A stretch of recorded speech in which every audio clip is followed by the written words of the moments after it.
Hello, I am Miss Joanna from the Department of English, Holy Cross College. Today I am here to talk about the topic To Be or Not to Be, examining Thomas Hardy's novel Far from the Madding Crowd as a pastoral romance. At the end of this lesson, learners will be able to understand the origins and characteristics of a pastoral romance. They will be able to appreciate the rural setting and also understand how the natural landscape plays an important role in the symbolism, themes and imagery within the novel. They will be able to analyze the characters and their roles within a pastoral romance. And finally, they will be able to evaluate whether Far from the Madding Crowd is actually a pastoral novel or an anti-pastoral. Let's start with the author. Thomas Hardy is a Victorian novelist who was born on June 2nd, 1840 in Dorset, England. All his novels, which are 14 in number, are set in the fictional town of Wessex. All his novels are highly realistic and set in a very natural space. He is a very down-to-earth writer who depicts the harsh realities of life, especially in a country, and he talks about the social issues and the challenges faced by rural folk. Many of his themes include characters fight against fate, destiny, against love, against class, morality, and most importantly, the interior conflict they face within themselves. If you look at these four images, one quality becomes common. All of them are set against nature, and more importantly, they have a rural setting. They are focused on farming. So let's see what it is. So what is a pastoral? The word pastoral is derived from the word pastor from Latin, which means a shepherd. So a pastoral story is actually the story of a shepherd who lives in a rural setting. A pastoral work depicts the life of a shepherd within an idealized society which is free from complexity and corruption. One of the earliest pastoral works is by Hesiod in Greek, which was titled Works and Days. So what then is a pastoral romance? It is nothing but a story which is set against a rural setting, and the main theme is love. It celebrates rural life. It will have a very beautiful landscape and descriptions of landscapes, and the main characters will either be shepherds or farmers or people related to rural life.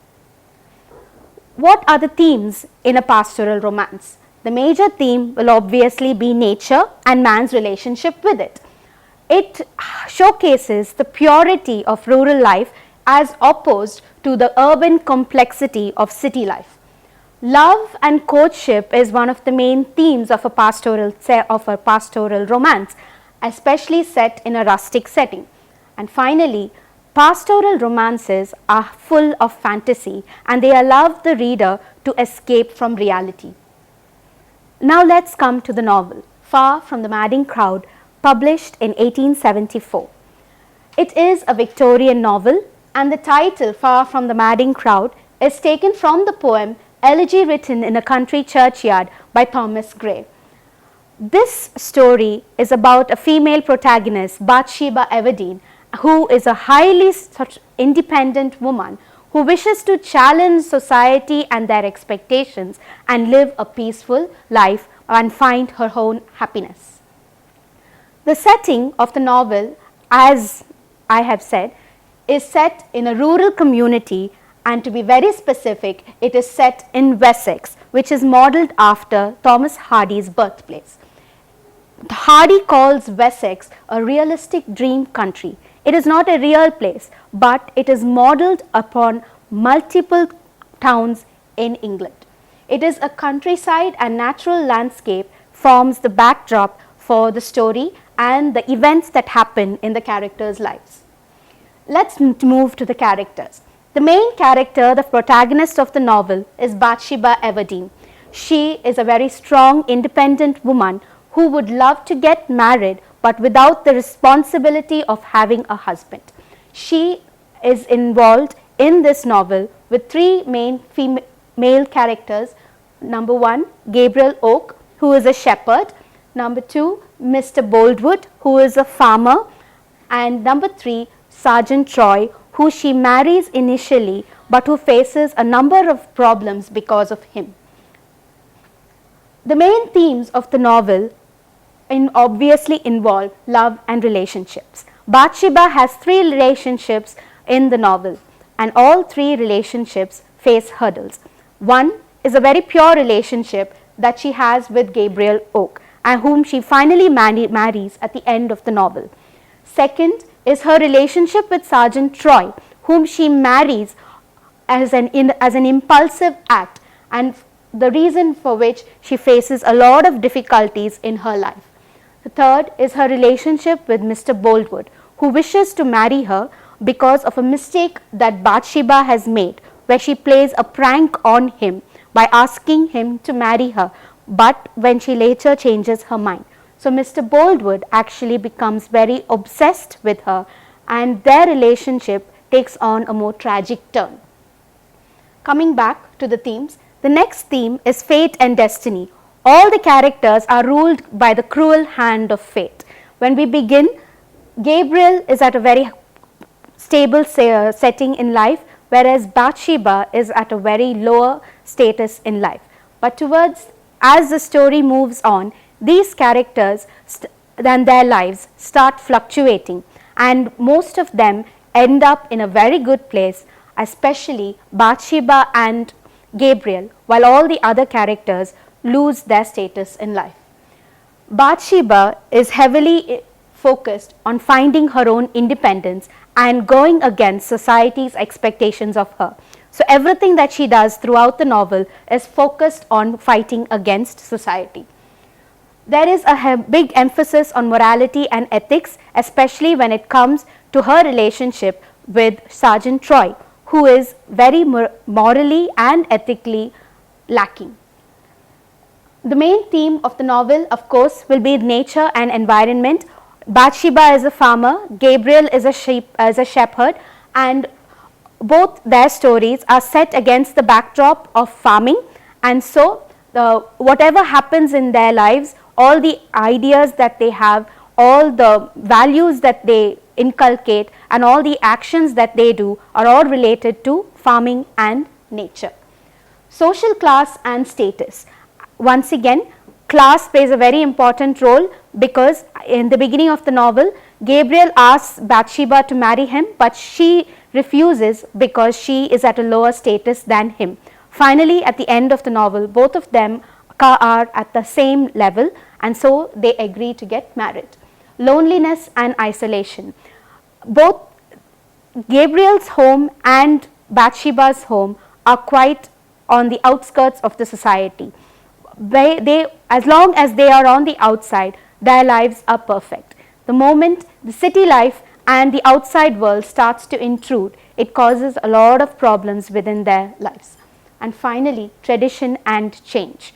A lot of traditional practices within this traditional society are broken by Bathsheba and Gabriel.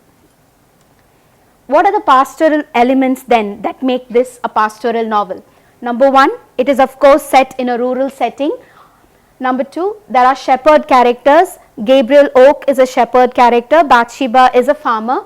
Simplicity and tradition, all the characters live very simple lives with the exception of Sergeant Troy, who loves to waste his money and his wife's money. It takes place within a rural community in which all of them are closely knit. Each character knows each other's business, and they are always united. Romantic relationships take place in the novel, some of which are good and some of which have tragic consequences. The novel is highly symbolic in nature. Nature itself stands as a symbol to many of the themes that happens in the novel. There it is a conflict with modernism. The rural society in which they are living always prefers to be traditional. Any modern ideas that tend to come in, they are always at loggerheads with. Finally, what are the symbolisms that we have? You have shepherds in the novel. There is a lot of reference to nature and the landscape with a lot of descriptions to the two. Animals will appear, especially sheep, because Gabriel is a sheep farmer, and the moment he loses his sheep, his entire life changes as a result of that. The farm, Weatherbury, for which Bathsheba Everdeen is the owner, she becomes the farmer, and once she becomes the farmer, her life changes drastically. Oak tree, Gabriel's name is Gabriel Oak, and he stands as a symbol of an oak tree, which is supposed to be symbolic of strength and humility. Next is the harvest. There are many harvests that take place throughout the novel as the seasons change. They symbolize a change in seasons, and also it symbolizes a change in the character's life, as what happens is at every harvest something good happens to the characters. Finally, of course, even though it is set across this beautiful landscape setting, the novel is still lacking in a pastoral idyll. Why? Because the beauty of the landscape and the life of the characters in the beginning is disrupted towards the end. The style of the novel is highly poetic and picturesque. It has a third person narrator. There is a lot of symbolism and allegory in terms of the characters' names. Bathsheba herself has a religious connotation. It's a very realistic novel that is set within a realistic setting, and it's a huge social commentary about the problems faced by rural life. The dialogues are in very simple dialect, because especially when it comes to the rural folk. And finally, all the characters are highly multidimensional. They are heavily flawed. These are just some of the examples of the pastoral elements within the novel. You can see there is a lot of description of the valleys and the hills. Even the setting of the novel reflects the mindscape of the characters. The rising of the sun equals the peacefulness of the characters. It comes as a balm to the hearts of the lovers. All these are just examples of how the pastoral is presented in connection and juxtaposition with the psyche of the characters. Now, all this was a reference to the pastoral elements in the novel. So, how then can we say it is an anti-pastoral? In what ways? Pastoral novels or pastoral works have very simple characters, but here in this novel the characters are highly flawed. They are highly complex, and in nature is always at conflict with the characters, whereas in a pastoral story nature and man constantly work together. This novel, rather than being very pastoral, it can also be considered as a social novel highlighting the social problems of the people. And most importantly, a pastoral novel is highly traditional, but this novel constantly critiques tradition and a traditional way of life. So, to sum up, Far from the Madding Crowd does indeed have pastoral elements. It has rustic characters. It is set in rural Wessex, which is a village. It does give a lot of emphasis to the beauty of nature, and all the events and actions that happen in the novel are set against the background of nature, but it is still also an anti-pastoral romance in the psychological depth that the characters have as opposed to a normal pastoral novel. Just these are some of the frequently asked questions for which the answers have already been discussed.